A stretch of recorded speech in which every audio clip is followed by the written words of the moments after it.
చేపల ఖోర్మా చేయబోతున్నాం.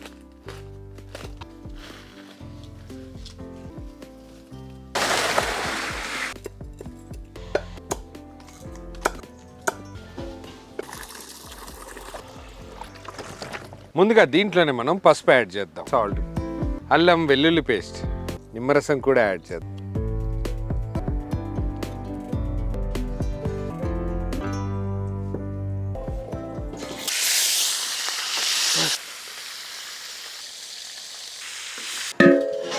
Cooking oil,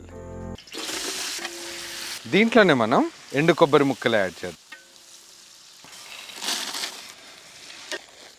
ధనియాలు కూడా యాడ్ చేద్దాం. టమాటో పీసెస్, కొత్తిమీర కూడా యాడ్ చేద్దాం. రెడ్ చిల్లీ పౌడర్ కూడా యాడ్ చేద్దాం. ఏదైతే మసాలా పేస్ట్ కోసం ఏదైతే లగన్ వాడామో దాంట్లో నుంచి అది రిమూవ్ చేశాక అదే లగన్లో మనం ఆ ఫ్లేవర్స్ అవి ఉంటాయి కాబట్టి అదే లగన్లో మనం ఆయిల్ వేసాం. ఆయిల్ కూడా వేడైపోయింది. జీరా, అట్టా, లవంగ్, ఇలైచి